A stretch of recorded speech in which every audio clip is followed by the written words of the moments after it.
Sir ఏంటి sir Arvind గారు, మీరు ఇంత ట్రెండ్ సెట్టర్ అయిపోయారు. అసలు స్టెప్పులు వేస్తున్నారు, డైలాగులు చెప్తున్నారు, అక్కడ వీళ్ళకి గుర్తులేనివన్నీ అందిస్తూ ఉన్నారు. ఓకే, సో ఇప్పుడు అరవింద్ గారు స్పీచ్ కోసం ఎంతమంది వెయిట్ చేస్తున్నారో మా అందరికీ తెలుసు. సో ఇప్పుడు ఏమాత్రం ఆలస్యం చేయకుండా ఆ legendary producer, successful producer Allu Aravind గారిని మాట్లాడవలసిందిగా రిక్వెస్ట్ చేస్తూ ఉన్నాం. ఇంత బిల్డప్ ఇచ్చిన తర్వాత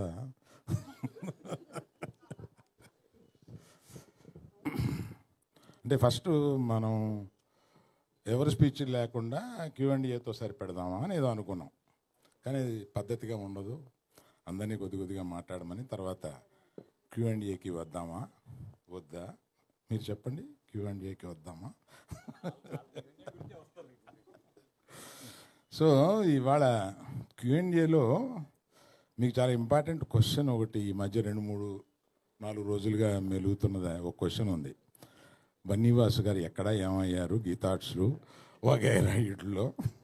దానికి నేను అంటే మన Q&Aలో అది రాకుండా ఒక క్లారిటీ ఇచ్చేసి మన Q&Aని ఈ సినిమాకి మాత్రం పరిమితం అయ్యేలాగా చూద్దామని నేను ప్రపోజ్ చేస్తూ వాసుదా విద్యాట్రామా లెఫ్ట్కి అది ఇందాక మూర్తిగా లేరా ఊరెళ్ళారా? ఆయన ఏదో రాశారు, ఆయన ఏదో అనుకుని ఏదో రాశారు, దానికి చెప్పాల్సి వస్తుంది ఇప్పుడు నేను.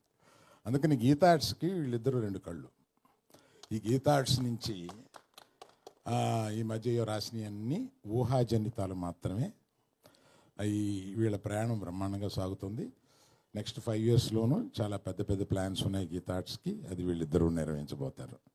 కనుక ఆ సందేహాలన్నిటికీ నేను తెరదించుతూ మిగతా స్పీచ్కి వెళ్తాను. Thank you. 2 కళ్ళు పెద్దగాను నేనే. కానీ అప్పుడు అది అప్పుడప్పుడు కొడతా ఉంటుంది, కన్ను కొడతా ఉంటుంది.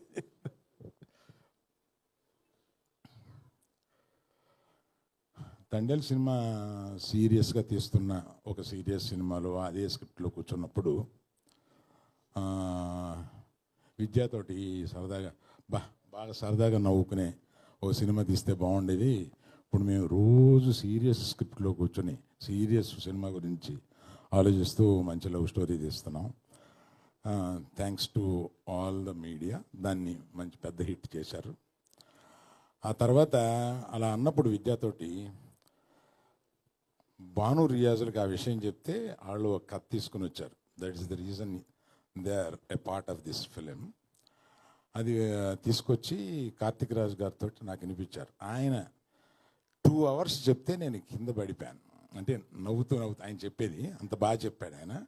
ఆయన తమిళ్లో చాలా బాగా చెప్తారు, నాకు తమిళ్ చాలా బాగా వచ్చు కనుక అది అంత బాగా చెప్పారు. సో ఈ సినిమాలో వీళ్ళిద్దరూ కుర్రోళ్ళు ఇద్దరు కుర్రోళ్ళు కుర్రమని వాళ్ళు కనపడినప్పుడు మామూలుగా డ్యాన్స్ చేశారు మొత్తం. చాలా నవ్వుకుని మీరు ఈ పర్టికులర్గా ఈ సినిమాని సమ్మర్కే రిలీజ్ చేద్దాము అని అనుకున్నాం. ఎందుకంటే సమ్మర్కి జనరల్గా ఫ్యామిలీస్తో సినిమా చూద్దాం, సరదాగా చూద్దాం అని ఈ ఎండలకి ఎయిర్ కండిషన్ థియేటర్లో కాసేపు కూర్చొని చూద్దాం అనుకునడానికి ఈ సమ్మర్కి చాలా సూట్ అయ్యే సినిమా. 9వ తారీఖున మీరు డెఫినెట్గా చాలా బాగా సినిమాని ఎంజాయ్ చేస్తారు. మీకు ఏం కావాలండి? ఇద్దరు గెంతులేసే 2 కుర్రోళ్ళు, సలసల్లాడిపోయే 2 అమ్మాయిలు,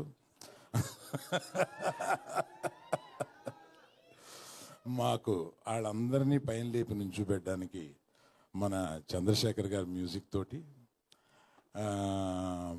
ఆయన చాలా తక్కువ సినిమాలు చేస్తారు, అందులో ఈ సినిమా ఒప్పుకొని చేయడం is really good. And whom I forgot, well Raju garu, correct. ఈ సినిమా ఇంత బాగా కనపడడానికి, చాలా రిచ్గా కనపడడానికి, ప్రొడక్షన్ వాల్యూస్తో పాటు వాటిలన్నింటినీ కనపడేలా చేసిన మన వేల్ రాజు గారిని కూడా ఇక్కడ నేను తలుచుకోవడం చాలా ముఖ్యం. అందరూ కలిసి ఈ సినిమాని చాలా బాగా మీరు ఎంజాయ్ చేసేలాగా తీశారు. అలా పర్టికులర్గా ఈ సినిమాకి సారథ్యం వహించి ముందుకు తీసుకెళ్ళిన విద్యకి నేను థ్యాంక్స్ చెప్తే అంత బాగోదు, నా మేనగోడలు. She has learned lot of things in this film. Vennela Kishore పెట్టిన కష్టాలకి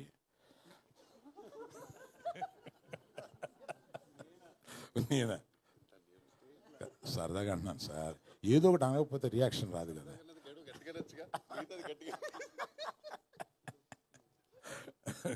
వెన్నెల కిషోర్ రెడ్డి ప్రత్యేకంగా నాకు ఇష్టం. ఆయన పాత సినిమాలు ఏంటంటే పెట్టి పెట్టి మళ్ళీ చూసుకుంటా ఉంటాను. పర్టికులర్గా దూకుడు. ఇందాక ఈ లుంగి కట్టుకున్న అమ్మాయి, లుంగి సగంగా కట్టుకున్న అమ్మాయి ఏదో అన్నారు. సార్ విద్య గారు యాజ్ ఇట్ ఈస్ స్పెక్స్ తో సహా కావాలని చెప్పారంట. స్పెక్స్ కూడా తెచ్చుకున్నా, నేను పెట్టుకోలే, మర్చిపోయాను. మర్చిపోయావా?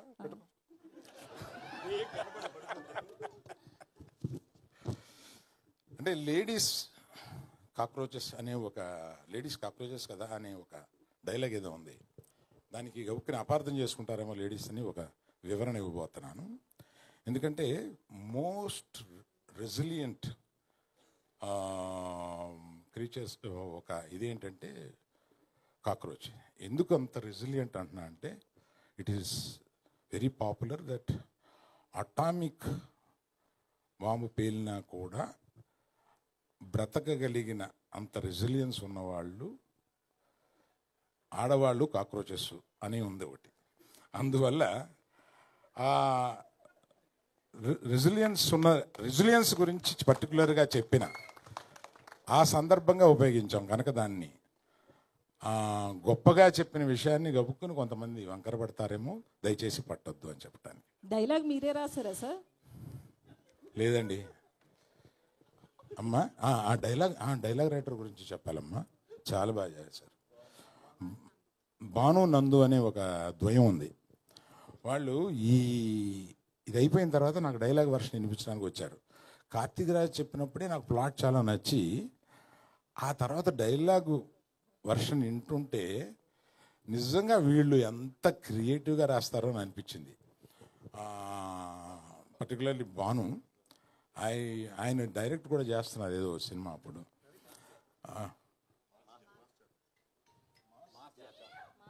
మాస్ జాతర అనే సినిమా డైరెక్ట్ చేస్తున్నారు. ఆయన దీనికి డైలాగులు రాశారు, చాలా బాగా రాశారు. You will enjoy. I think సమ్మర్లో ఇది మిమ్మల్ని అందరినీ చాలా కూల్గా ఉంచుద్దని అనుకుంటున్నాను. Thank you. You can go for Q&A. First ప్రశ్న శ్రీ విష్ణు గారికే మీరు అడుగుతారని నాకు అర్థమైంది.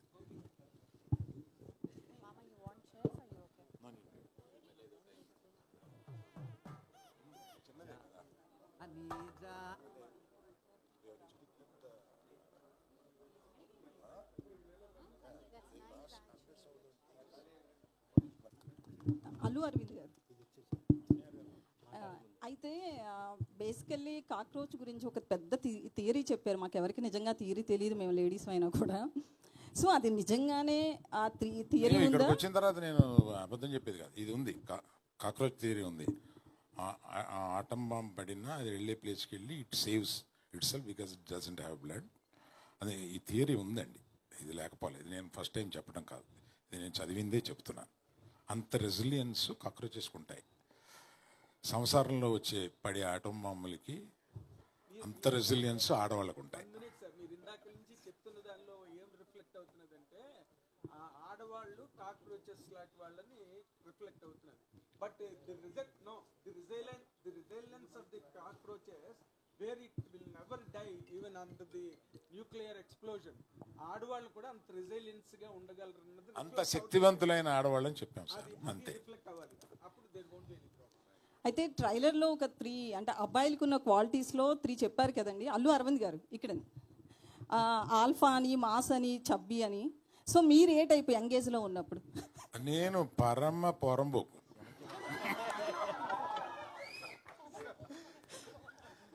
చాలా ఒక్క మాటతో చెప్పాను. అందుకే ఇప్పుడు కూడా స్టేజ్ మీద అక్కడక్కడ మీ చిలిపి చేష్టలు కనిపిస్తాయని. మరి రౌడీ బాయ్స్లోకి వచ్చానండి నేను. అలా పెరిగి వచ్చి ఆ తర్వాత అది కరెక్ట్ కాదేమో అనుకుని ఇక్కడ సెటిల్ అయ్యి పెద్ద మనిషి అయ్యి ఇప్పుడు పెద్ద మనిషి వేషాలు వేస్తున్నాను.